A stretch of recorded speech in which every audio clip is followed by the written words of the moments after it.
Hello and welcome to my podcast. I'm Judy Bartkowiak from NLP and EFT Kids.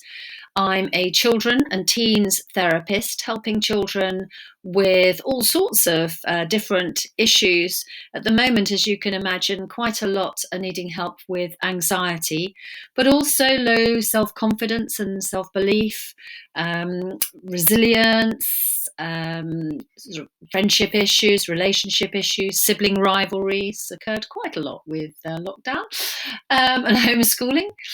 Also helping parents with the sort of issues that they're experiencing with the lockdown, particularly relationship issues, also low self-confidence around their parenting, maybe problems with trying to get children to do their homework, trying to do their lessons online. I get quite a number of phone calls from mums asking me to help them with this, and sometimes just a few words and just having someone to listen to can really help them. And maybe just another point of view, maybe a slight reframe, because sometimes when we get disheartened, we tend to notice what we're not doing terribly well, and then we seem to see more of it. So sometimes just putting things into perspective can really help.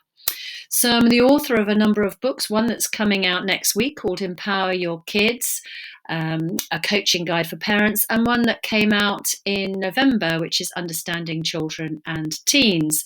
You can get those obviously at your local bookshops, online, and actually from my website as well, if you fancy a signed copy.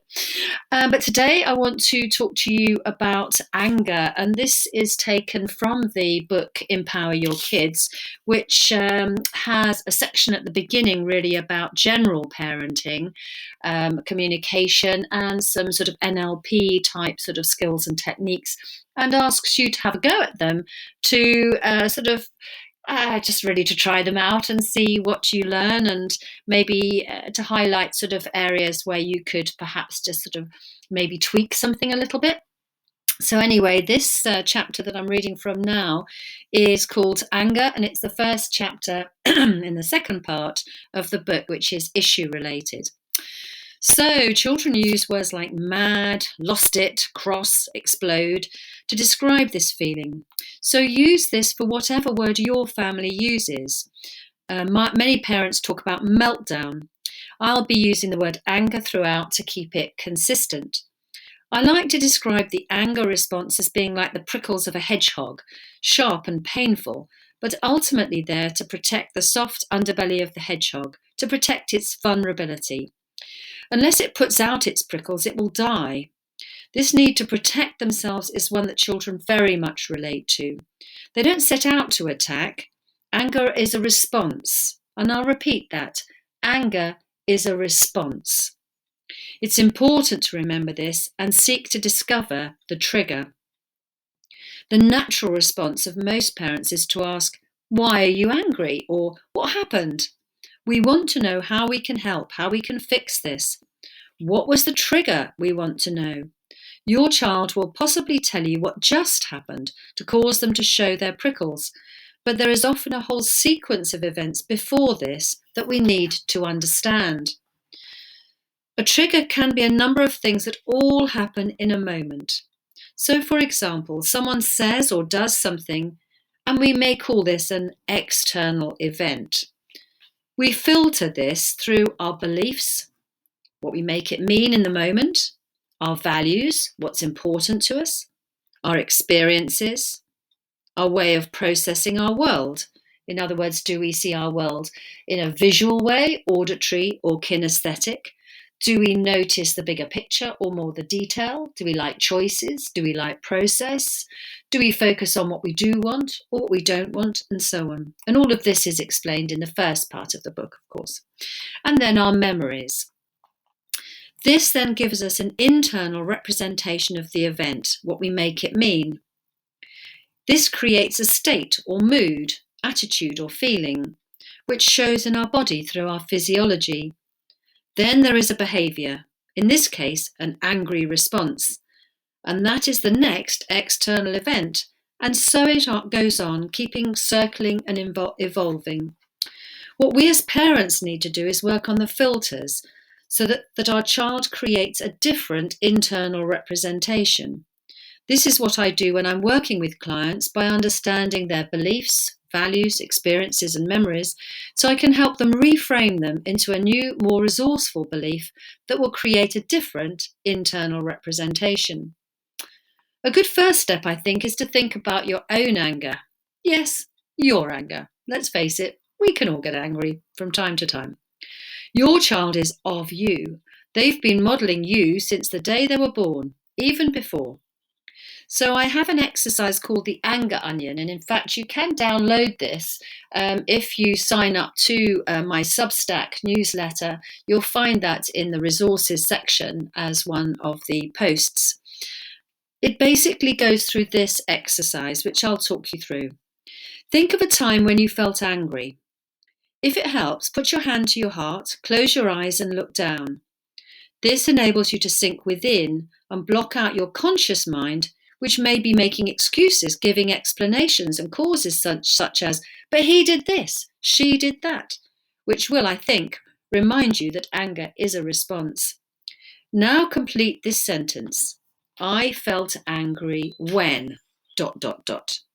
Try to focus on observable behaviour rather than jumping ahead to what you think their intention was or what you assumed. For example, I felt angry when Ben deliberately pushed Annie on the floor and hurt her arm. Now imagine you are a CCTV camera and what it sees.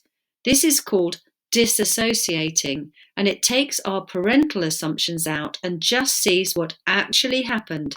This then becomes, I felt angry when I saw Ben push Annie and it looked as if she hurt her arm. You have now removed your assumptions. My experience of children is that the hurt child will definitely play it up to get their sibling into trouble, and clients I've talked to have told me that their children do this. Now on to the next stage. I felt hurt because ... Acknowledge the hurt behind your anger. You may need to go back and tune in again to the feelings you had at that time.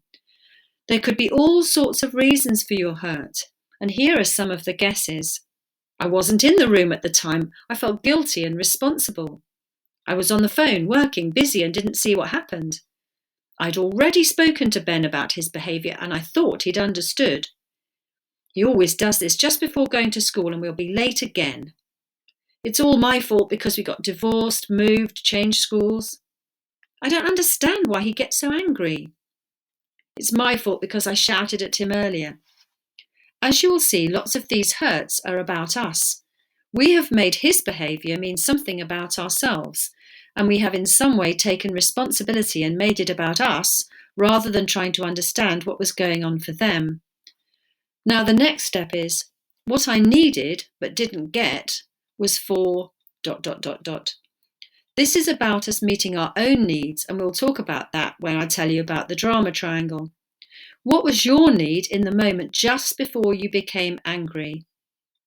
My guesses would be to be heard, to be seen, to be listened to be obeyed.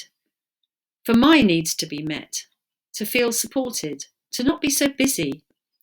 This is likely to be very specific for you, so write in your own needs at that moment. Finally, the last and most important part, what I feared was ... This is the nitty-gritty of it, that soft underbelly, the fear. For a child, the answers tend to be that mummy loves him or her more than me, that I don't matter, I'm stupid, I'm not important, he or she has more than me, he or she doesn't like me, he or she wants to get me in trouble, it will be my fault, I'll be punished. For you, I'm guessing these may be likely answers. I'm a bad parent.